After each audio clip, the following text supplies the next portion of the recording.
guys, this is just a real quick update video to let you know how I'm currently using the GoPro camera on the helmet.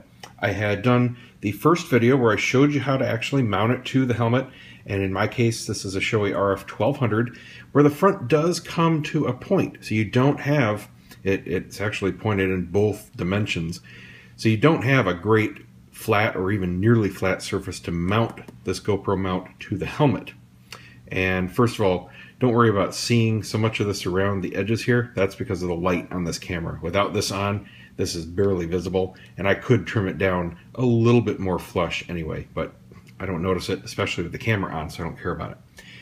But when I originally did this in the first video, I kept things really simple, and the camera went on like this. Okay, it just dropped down just below the bottom of the chin. Picture-wise, it was great. Absolutely no problem. It was nice because it left this vent fully open, so I had plenty of wind coming in through the chin, and the helmet worked flawlessly.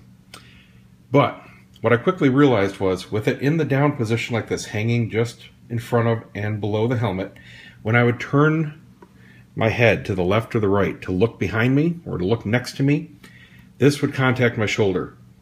And I didn't really notice it until I'd been on the bike a while, with the jacket on and the padding and all that kind of stuff. It got really annoying having this bump into my shoulder pads. So I came up with a different mount.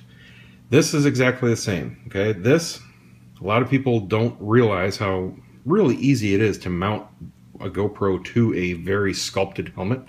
Some people will instead take the GoPro mount and put it way back here. They find a flat spot basically, and they put it way back here, and then they just start building. They just put extension after extension, and they create this huge monstrosity to get the camera out in front of the helmet. And that works. I mean, technically that works, but it's a lot of extra weight. Doesn't look that good in my opinion, and you don't have to do it. Okay, first of all, if you don't have extra mounts, extra bits and pieces, go to Walmart. 20 bucks gets you a bag of parts. They give you a ton of connectors, all different kinds, 4 different new mounts with adhesive on them. Okay, it's a bargain, absolute bargain. Walmart, Best Buy, tons of places sell this. Totally cool. Again, to get this on the helmet, all I did, first of all, I used the curved one. I only have a flat one here left to show you, but same principle. I use the same 3M tape. Okay, you can get this at any auto store or, again, Walmart. It's the same exact stuff. Very, very good stuff. Once it's on a surface for more than a few minutes, it takes a lot of effort to pull it off. It's not going to damage your paint or anything like that, but it's as permanent as this. It's the exact same stuff. Very high bond, 3M, okay, the red stuff. So you get this, and what I do is first I position the mount where I want it, which is vertically where I need it, and dead centered, and you have to make sure it's not tilted. I had to redo this once because I had it just tilted. It happened probably when I pressed it on, and I just, just did that, and it was enough that the horizon in the camera was tilted a few degrees, and it was so annoying. So I had to take everything off and start again. And obviously every time you do that, you go through one of these mounts because you can't reuse this. Say, lesson learned. So what you do is you put your mount on, you figure out exactly where you want it, and then I just used some tape and I basically marked the boundaries. So I was working inside those boundaries. And then I build up the contours. I use a razor knife and I cut this as needed. I cut it in half to make thin little strips. I made little tiny pieces, and I built up the sculpture on this helmet to match the back side of the mount. And what I would do is I would just peel one side of the tape, stick it down, leave this on. You have to peel both sides of this tape. I mean, you put the tape on and then you peel the backing off, and both sides are sticky. But leave this on, check your fit. I have very good contact in the center directly to the helmet, so that's going to the original adhesive here.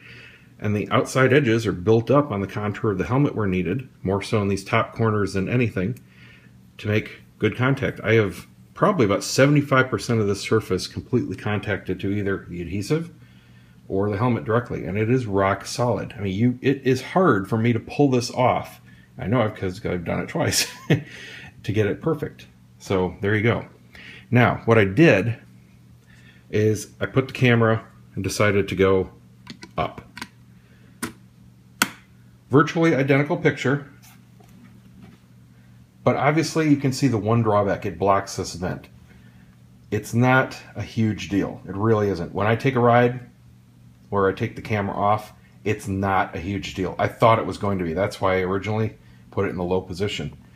It's nothing to worry about. You still get some airflow, and like I said, it's just not flowing that much air to be anything critical whatsoever. The other thing I did was, instead of using all these GoPro screws and having them stick out all the place, I only use one, because this one here is the only one I'm ever adjusting. And this is simply setting the tension. It's not to remove anything. It's just to set the tension where I can swing this and open the door to take the camera in and out. That's it. So I just set the tension with this. I'm really not adjusting it when I ride every time or anything like that. Just making it where it's stiff enough where it won't move and loose enough where I can pivot it. That's it. The other two joints, got one here right below it. What I'm using are two of the shortest connectors, and again, get that pack from Best Buy or Walmart for 20 bucks. You get these in it. Just these tiny little knuckle connectors. One is a straight and one is a 90 degree. That allows me to connect it here, and then that just goes straight out, and then a slight little pivot out, and then that connects to the camera, which pivots right back. These are cinched with bolts, so I don't have to use these, and you can see what that allows me to do. In this front one here, because I don't have this big screw sticking up, so it's not like this, I can pivot the camera all the way back and keep it virtually flush against the helmet. So it's really unobtrusive. And I will put the size of these bolts in the description, so you can use those instead of these adjustment screws where you have anything that you're not going to be adjusting. And it cuts not only your size down, but makes it more usable and looks a lot better. It looks nice and trim. So I just wanted to do this to let anyone know what I'm doing there, because I had a couple people ask about that update mention that I had not shown yet.